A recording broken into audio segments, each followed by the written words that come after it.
Cuma mungkin perkongsian kat sini adalah satu karya, tentang satu karya Buya Hamka yang paling jarang lah orang cerita. Kita selalu ingat Hamka ni dengan tenggelamnya Van der Wist, dengan terusi, dengan cerita-cerita.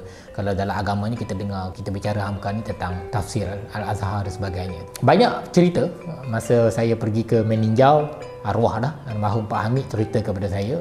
Pak Hamid ni lebih kurang macam cucu Hamka lah, dia punya lineage dia. Dia beritahu, saya duduk di rumah cucu Hamka sebenarnya, Nek Usna pun beritahu benda yang sama. Hamka mula tulis novel umur dia 8 tahun. Tapi waktu tu dia bukan dalam berbentuk buku lah. Salah satu budaya Minang pada waktu tu yang sangat terkenal adalah budaya khabar. Khabar ni adalah budaya bercerita dalam bentuk khabar. Dia ada dia punya laras bahasa dia punya rima dia punya rentak dia. Jadi Hamka ni selalu dengar orang bercerita tentang macam-macam cerita melalui tradisi khabar ni. Dia orang berkumpul ramai-ramai ataupun buat satu majlis, kemudian dia bercerita dalam lenggok lantunan-lantunan yang tersendirilah.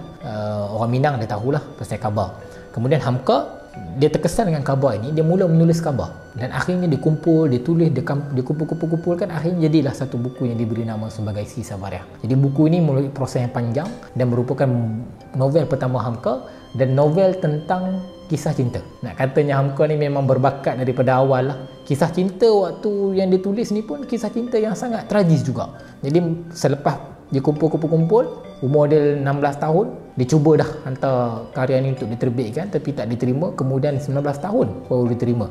Tapi ini ada perdebatan, ada yang kata 16 tahun, ada yang kata sebelum itu lagi lah. Tapi ini adalah hasil perbincangan, hasil perbualan saya dengan cucu dia lah. Waktu Hamka tulis buku ni, waktu Hamka terbitkan buku ni, waktu tu Hamka dalam dah bertunang tapi tak ada duit nak kahwin ni. Jadi melalui buku inilah, jual buku ini dapat duit sikit, dapat royalti. Buku ini akhirnya menjadi sebab lah, menjadikan Hamka ada duit sikit untuk dijadikan sebagai wang hantaran untuk berkahwin.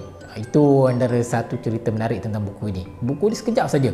Dalam kali pertama ia diterbitkan 1200 cetakan, laku semua dalam masa 3 tahun. Kemudian cetak lagi. Waktu tu masih lagi dalam bahasa Minang. Dia asalnya Hamka tulis dalam tulisan Jawi tau. Bahasa Minang tapi dalam tulisan Jawi. Kemudian hari ini dah adalah dalam bahasa yang Roman. Kita pun dah terjemah dalam bahasa yang lebih mudah untuk faham dan juga masih mengekalkan dia punya unsur-unsur khabar dalam tradisi Minang itulah.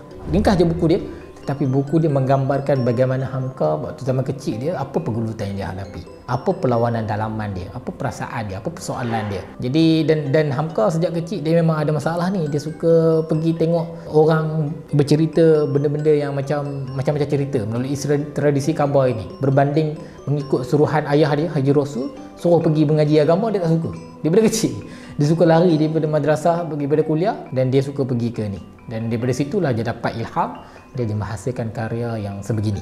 Jadi banyak perspektif, banyak mesej yang kita boleh dapat sebenarnya daripada Si Sabariah ni. Ya.